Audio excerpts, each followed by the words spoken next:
Today, we talked to a seller who was crushing it during the pandemic selling face masks. But then when that market disappeared, she had to completely switch into women's stockings and now has built $1 million brand. How cool is that? Pretty cool, I think.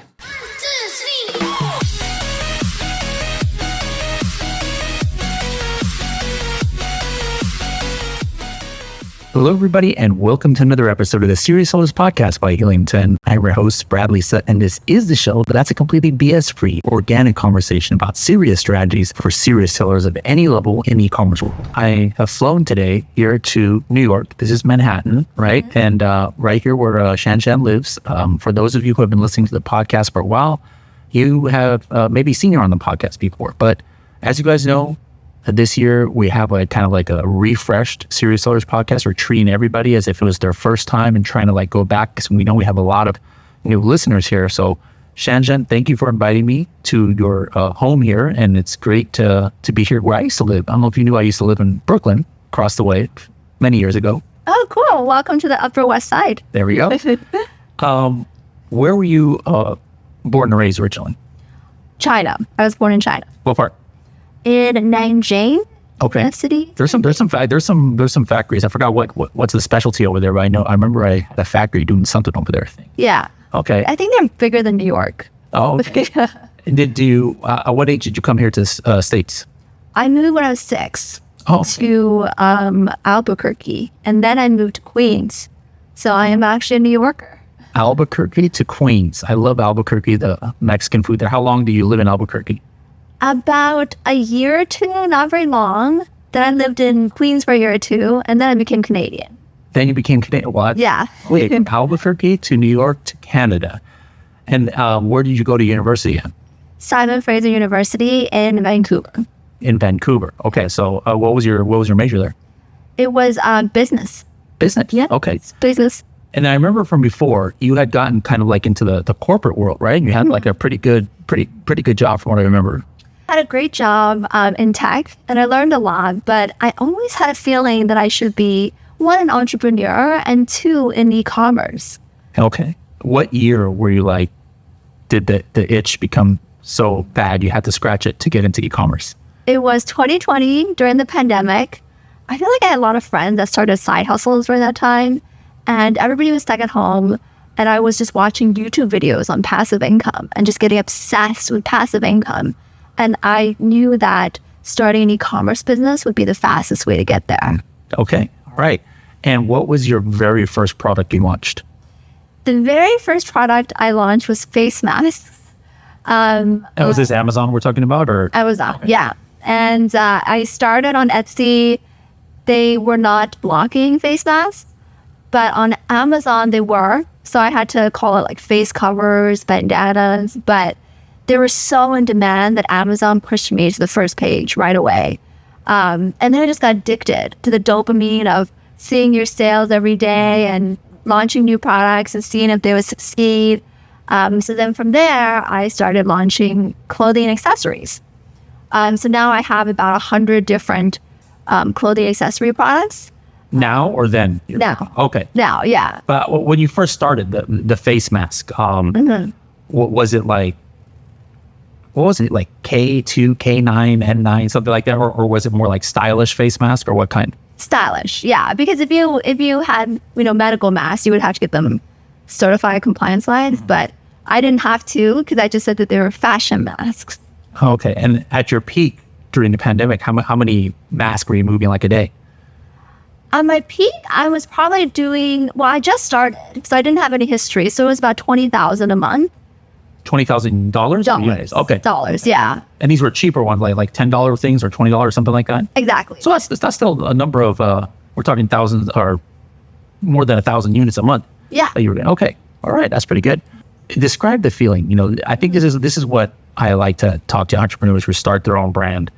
When you've moved a few thousand units over a few months, and then did you have a moment where you're sitting there and you're like, there's 5,000 people or more walking around with something I created, or having something did you ever have that kind of moment? It doesn't hit you very quickly because I just thought I was just kind of playing a video game at home. But then every once in a while, a friend of mine will send me pics and be like, oh my God, check it out. This influencer is wearing Millennials in Motion products and they tagged you. And it'd be someone I had no idea who they were and was like, oh my gosh, this is actually a real brand.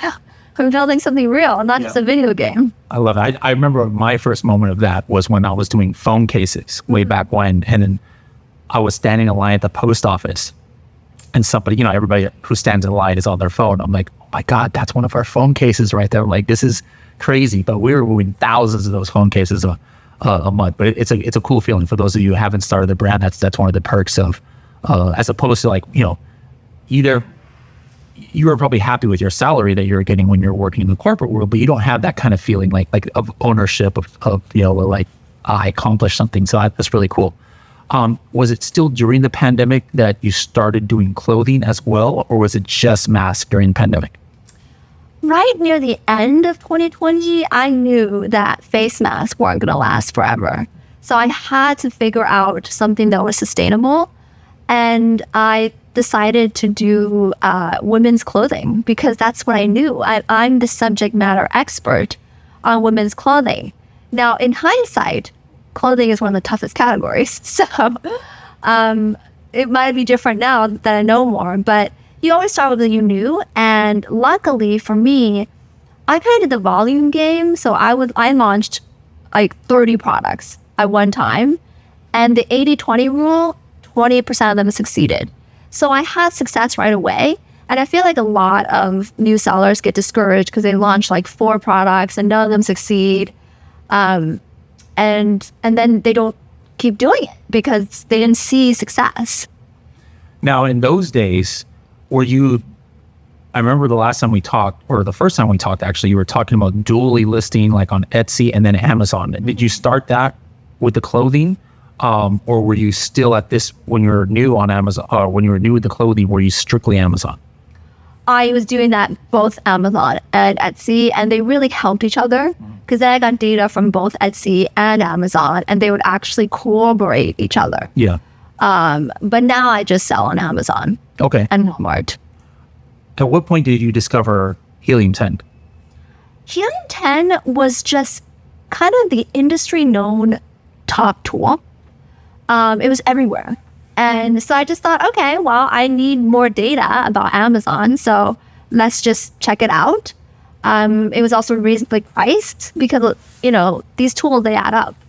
And then I just got hooked. It was just really easy. And, the gateway drug was Keyword Tracker and Cerebro. Because once I saw those, I just couldn't unuse them. Like once you start using it, you can't unuse it.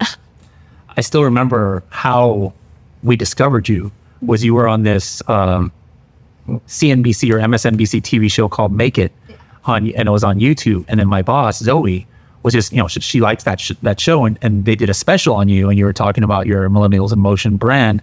And then you were breaking down your cost of business. Oh, I spend this much on shipping, and I have this subscription. And you're like, oh, and then I spend this much on Helium 10 a month. And she was like, oh my God, there's a Helium 10 user on this TV show. And then I forgot, I don't know how I found you. I slid into one of your DMs or something somehow. I was like, hey, this is Bradley from Helium 10. I'd love to connect. And we've been friends for now like 4 or 5 years since then. So that's pretty cool. Now, at what point, when you got into the e-commerce, did you full stop with your day job and just go all in, or were you kind of like moonlighting in the beginning? Moonlighting. And I think that everybody should try to do that because it's going to be slow in the first year, right? You're waiting for inventory, you're waiting for shipping, you're making mistakes.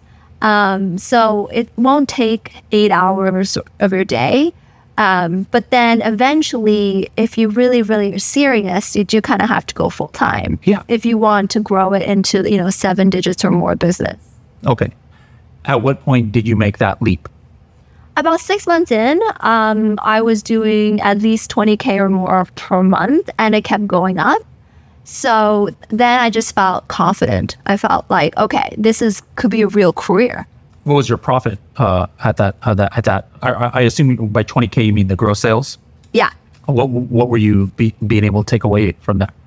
this will never happen again, maybe in the history of time. But when I was, right now, everyone, if you get 20% on Amazon, you're like ecstatic. I think I had probably 50 to 60% profit. Because of the face mask and how much demand there was. Yeah. Were you even like air shipping in those days because you had so much profit and you couldn't keep it in stock, or were you still just sea shipping everything? Oh yeah, I have half. But yeah, I could air ship and still get that profit. Wow. I think that, yeah, everybody's like mad at you right now. Who's here? Man, we don't know about those days. Okay. Now, when you were transitioning from like face masks to clothing, what were some obstacles? Because like face mask is just one use. It's like you don't wear it and they're like, oh, I don't like the way this fits, or, I changed my mind. So like, I'm assuming returns was like a big kind of like, difference. What were some of the other differences making that transition? Yeah, exactly. You nailed it. There was no returns with face masks. So that was nice. I think the biggest is just that there wasn't as much demand. With face masks, everybody in the world needed one. Yeah. But not everyone needs cool tights. So I was playing with a smaller market. I also bootstrapped everything. So I funded my own PPC, which means that I would only spend maybe $50 per launch to try to figure out if this was a winner or a loser. So I was using tiny budgets to get the same amount of data that my colleagues and my peers were using thousands and tens of thousands of dollars to do. Yeah. What, over time, is your number one seller? What product? Probably one of the tights. So just one of the pattern tights. I had some cool ones that look like thigh-high socks, for example. That one did really well consistently. And just the pattern, a few of the pattern tights. Which year was your top in sales? Was it last year, 2025, or was it during the pandemic? Was it 2024? Last year, and then this year will be this year. So every year it grows about 50%. Wow. Yeah. So what did you hit in gross sales across all your platforms last year? Last year, it was around 600K. Okay. And about what's the breakdown between like Amazon USA versus your other marketplaces, percentage-wise, roughly? It's about 90% Amazon USA, and then 10% Amazon Canada. Do you store inventory there, or are you like doing that North American thing where you just ship from America to Canada? Mostly remote fulfillment, but a little bit of inventory stored in Canada. Oh, okay. I also do Amazon UK, but that's dying. And I also do Walmart, and I used to do Etsy as well. No TikTok shop yet? I think I have about 10 sales from TikTok shop. Okay. As we speak. We'll have to get you wrapped up on there, get some samples. Like, I think the Millennials in Motion brand is kind of a TikTokable brand. The price point is a little bit low for TikTok shop, but some of those stuff could go viral at very least. Maybe there's not much profit on TikTok, but I think it could potentially drive even more sales to your Amazon listings. Going back to Helium 10. Now, what was, I assume, like the moment you started on Amazon, you weren't using Helium 10 right off the bat. So when you started using it, like, what were some of the differences? You mentioned using Cerebro and Keyword Tracker, but for somebody who doesn't, direct Cerebro, is that an X-Man, or what even is that? So like, how did it change your business when you started using Helium 10? Well, the biggest change in the business is that it allowed me to launch new products. It allowed me to find another category besides face mask, because it's scary to launch a product not knowing if it'll succeed. And the only way to get the data that you need was on Helium 10. So I would spend hours and hours on Helium 10 looking at the keyword demand, the supply, the magnet IQ. I looked at that too, to find the next products. And that determined, what tights patterns I got, for example. And what is the number one biggest factor of my growth every year? It is launching new products, which means that the number one tool that helped me launch more products was Helium 10. Interesting. Now, do your products have like a long life cycle, or like the number one tights you have now, like I think the heart tights are one of your top ones, right? Like, is that going to die, or is that like that? Has that been your main product for years, or is this very cyclical, or? How does your business work? The challenge with my business is it's super seasonal. The hard tights really do well in Valentine's Day, and then it tanks. And when it tanks, it loses ranking. You don't know where it loses ranking. The other big month I have is October for Halloween, because a lot of the tights are Halloween tights. And then November it tanks. Okay. So it's always like going up, tanking. And that creates a lot of challenges with my brand. And then there are tights that just kind of fade out a little bit. Like the one I was telling you about, the one that look like thigh-high socks, they've kind of been fading over the years. And I just can't quite figure out why. I'm trying to diagnose it. Okay. So when you look in Helium 10 for product opportunity, you mentioned the IQ score, which is just this number where it shows, hey, is there a high relative number of searches versus the number of products that show up in the search results? What are some other things that you look for in Helium 10 that means, hey, this could be a potential product for me? So I love to look at what the competitor is doing. So for example, if there is a certain product that I want to launch, I Cerebro the competitors, the keywords, and I look at, first of all, how many keywords there are. If they have like 20 keywords that are all number one, and then 100 that are in the top 10, that's good. That means there's a lot of different ways to search and find that product. But then there's some products that are eye-catching, but then you look at the Cerebro and there's just like a small handful of top 10 keywords that direct traffic. And those are the ones that worry me. Yeah. I also like to look at, I have the Chrome extension that I can check X-ray and I find out the child ASIN. So very specifically which child is the winner and the parent ASIN. And that has helped a lot because then I don't buy the wrong, then I see like what's the best color, what's the best size. I don't buy the wrong design. Yeah. I see exactly which one's selling. Yeah, that's a good one because when you are selling clothing or things with a lot of variations, be it design or color or size, you're like, if you don't have this data, you don't know which one sells the most. From your first order from the factory, you got to order 100 or something like that. But really the sales is going to be 300, 100, 20, 30. And then now you're just stuck. You either run out because you don't have enough or you're stuck with all this extra inventory. But looking at the sales is good. I remember as a newer seller, you for years were like on the platinum plan. You were okay with that. Now, when you upgraded to the diamond plan, I remember the first time you saw it, you were kind of blown away by some of those features. What were your favorite features once you upgraded to the diamond that you didn't have when you were a platinum? I think the AI was very interesting, and it was right when AI was getting really hot. I also really like the search query analyzer, just because one of the things that determines whether a product is a winner or loser is how it converts compared to the competitor. And yeah, there's data if you really dig into it, but I would avoid doing it on Amazon because it was just so tedious. To download all those Excel files and stuff. Yeah. So I just guessed. I was like, okay, well, if this is their ranking, then maybe they are better than me or not better than me. So I wanted everything nicely recapped for me. And so Search Query Analyzer was really helpful with that because it just told me exactly how I stacked. I think we were all shocked that Amazon a few years ago provided that data for Amazon sellers, like exactly what sales are driving your keywords and what do you have a better click-through rate than competitors and stuff. But that just by itself is just data. Yeah. So what are you actually doing with this data that you're pulling from Search Query Analyzer?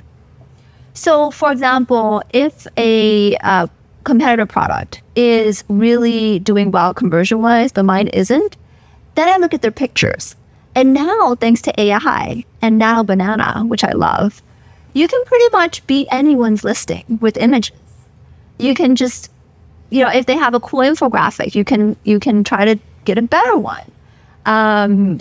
You can create photo shoots just using Nano Banana. So it's just a really fun time right now because now there's really no limits. Like all you need to know is what you need to do. Once you know what you need to do, you can get it done. you were managing before your advertising just with like spreadsheets or on Seller Central. What was some of the differences when you started using Helium 10 ads that, what was the main advantage? Just the visibility of data? Was it the time savings, the rules? What did you like most about like Helium 10 ads? The problem I have is I have over 100 products and it's just me. So managing PPC on a daily basis for 100 products is near impossible to be on top of everything. So, I really like the rules, just being able to do things like negate if you get more than 7 clicks and no sales, things like that, which I know I will 100% negate if I saw it, but I may not see it because I don't check every campaign, and every product has dozens of campaigns. So it's really a great way to just kind of have another employee. Yeah. Now, some Helium 10 tools, maybe you only use when you're looking for a new product, like maybe the black box or something like that. You're like, hey, I'm looking for a new product, and maybe you do that once a month or something. What are some of the Helium 10 tools that are kind of like your daily or every other day, like this is part of your cadence, you have to be in it? Which ones would you say? It's going to be Cerebro, keyword tracker, and that was actually a big requirement that I had that made me move to Diamond, because I have over 100 products, so I need to track a lot of keywords. And it actually profits too, because that's the only visible I have to whether or not the product's actually profitable. I like how it profits. You could check the return rate. And then I could just quickly see, okay, these products have insane return rate. I need to kill it, or I need to fix it. Now, you're not selling on Etsy anymore. I remember when you were, that played a role in like your launch, like being able to get data even before you were on Amazon. So now that you don't have that, what is your launch strategy? Like how many products are you launching a month? And you mentioned, hey, some are going to work and some are not. Like, obviously you're not investing 1,000 units for everything, because if 80% fail, you're stuck with thousands and thousands of units. So talk to me about what your process is for launching new products, as far as how many it is, and what's the steps that you're taking, and what's the data that you're looking at to decide if you want to keep going. So this month I launched 33 products. In 1 month? In 1 month. Oh my goodness. Thanks to AI. Normally you wouldn't be able to do that many in 1 month. But I would look at how quickly it crawls up the keyword ranking. Then I would look at how high it crawls up. Does it get to the top 10? That's usually a really good sign. I would look at how the PPC is doing. The average ROAS, that is very helpful. Well, do you have a target for that? If it's 2.0, that's great. That's probably a winner. If it's 1.0, that might be okay, because if all the other stats are still healthy, then ROAS goes down over time. So that's still good. If it's less than 1, then I get a little bit hesitant to launch more, unless it crawled up the rankings in Keyword Tracker so quickly that it would be silly not to buy some more. But yeah, so I would look at how many keywords it started ranking for, how quickly it crawled up. Does it keep its position? So one thing I've noticed is that sometimes I'll blast PPC ads and it'll shoot up the ranking, and then the moment I turn off PPC ads, it loses the ranking. I don't like that. Some people can make that work. I prefer if it kind of just was sticky and it's stuck there. So that's another thing I look for. Managing so many SKUs, a lot of inventory. I imagine sometimes, cash flow might be an issue. How do you keep control of your cash flow? Like, do you have good terms with your suppliers? Like 100 SKUs and each of these have who knows how many units. How are you managing that? So cash flow, I do have about 90 days, 60 and 90 days. So that's helpful. But it's really I just did not pay myself. I just put everything that I earned back in the business into buying inventory. The benefit I have is that I'm seasonal product. That's one of the only benefits of a seasonal product, is that you really just buy once a year, and then you get a big chunk of change in November. So then when you borrow money, because it's seasonal, you only have to borrow money for like 3 months. So that's kind of nice. But yeah, cash flow, I use profits. So profits tell me that, if I can expect 18%, then I know going forward, that's how much will ultimately land in my bank after Amazon takes its fees, after I pay advertising, after storage costs, everything. Now, to be able to have the kind of success you do, which is not typical, right? It takes hard work. It can be done. What are some of the unique strategies that you do? I mean, a lot of the stuff you said is important. Like, hey, keep your eyes down. But I think that like everybody should, I hope, understand, things like that. Hey, keep your cash flow steady. These are things you understand. What are some of the under the radar stuff, whether it's on Amazon, whether it's the way you present your brand off of Amazon, whether it's an advertising thing, whether it's a Helium 10 thing or not? What do you think that you're doing that maybe not everybody is doing out there? I think 2 things. One is I use PickFu. It is a platform where you can pull Amazon subscribers, Prime subscribers. It's called Helium 10 Audience and Helium 10. I've used PickFu since before we had it in Helium 10. Yep. Oh, nice. Yeah, I love it too. And I just use it I ask questions like, if there were these 2 main images, which one would you more likely click on?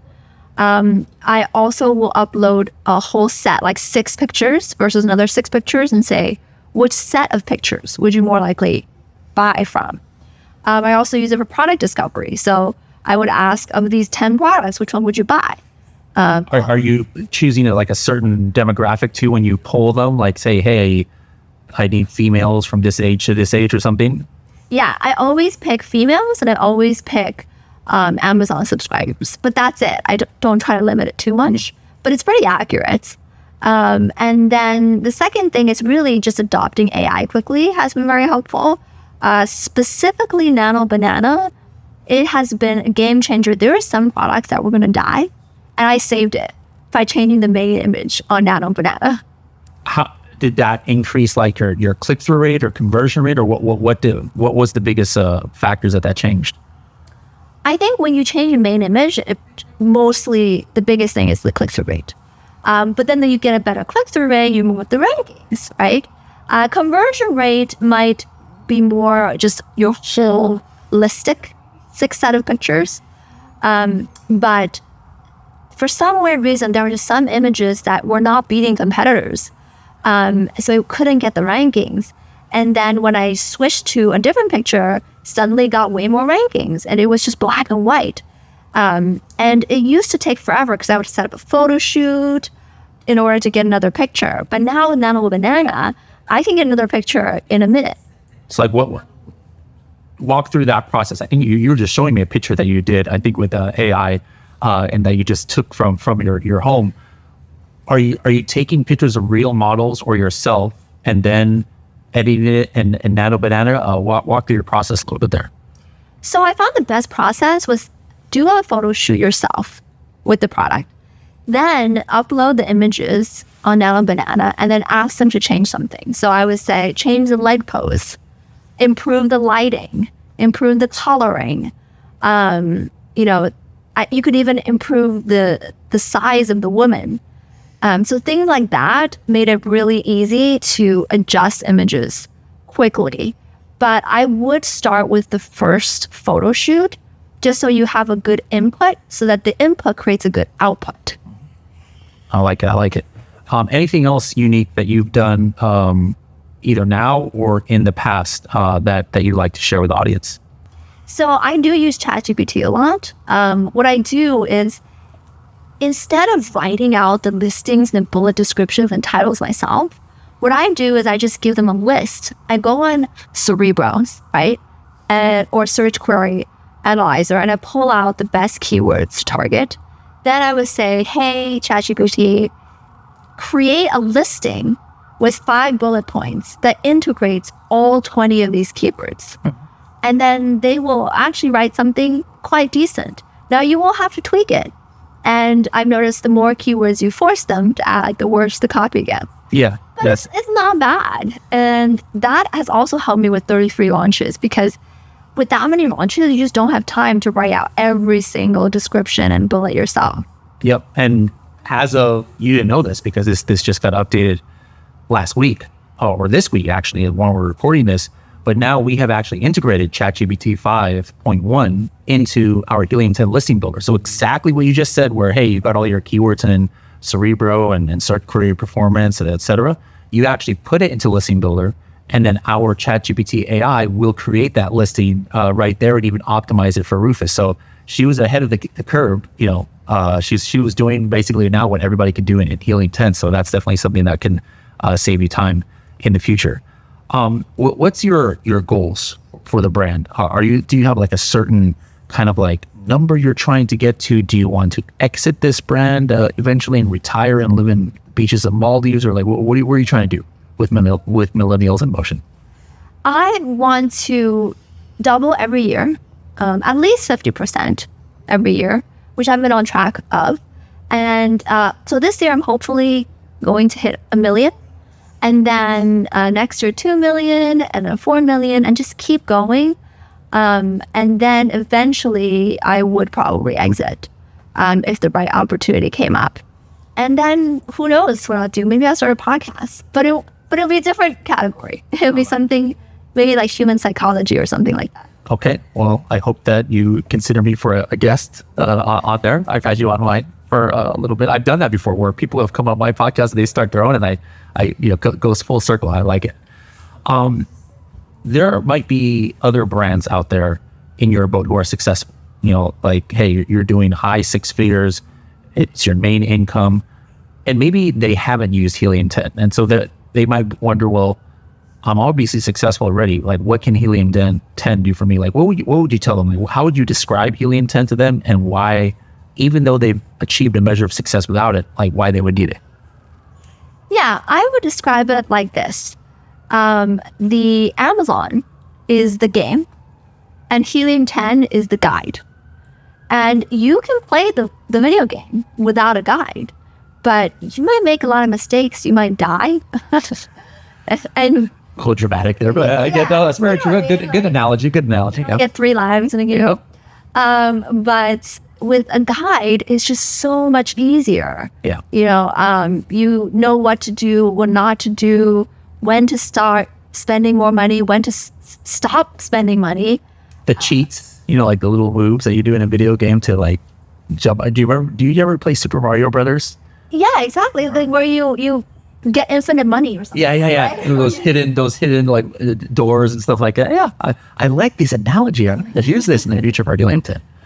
I love it. All right. Well, Shan Shan, it's great to see all the success. Like I remember when you were just doing, like just getting into like the, stockings and stuff like that. And you were mainly doing masks, and now it's going way down. So I was a little bit worried. I was like, oh man, what's going to happen with their business? And now to see you reinvented yourself, I see some of your SKUs are selling like even more than 1,000 units a month. And I remember I think on LinkedIn, didn't you even have your very first 6-figure month recently? Mm-hmm. Yeah. So it's really great to see all the success. And a lot of people, they have products that I like to try and say, oh yeah, I was in Dubai and I had some Dubai chocolate and somebody had a water bottle. But unfortunately, Shan Shan, your products I am not going to model or try on. But how about this? How about making some product for men in the future? Yeah, I've actually started. Oh, you have? What do you have? I have some belts, some men's belts. So we'll see how it does. Okay. It's brand new. All right. I will be the Nano Banana model for your belts. Just to send them over. I actually need belts. I've been losing some weight lately. And so like before I never needed belts. So now I actually do. So I'm going to hit you up and I'll leave a review. Everybody check her product out. Millennials in Motion. Support it. She grew it from zero. And it's a great example of what you can do with the right tools, like Helium 10, the right drive, the smarts, and the ability to start your own business. And I hope Shan Shan's story will inspire you. Thanks a lot, Shan Shan. Thanks, Bradley.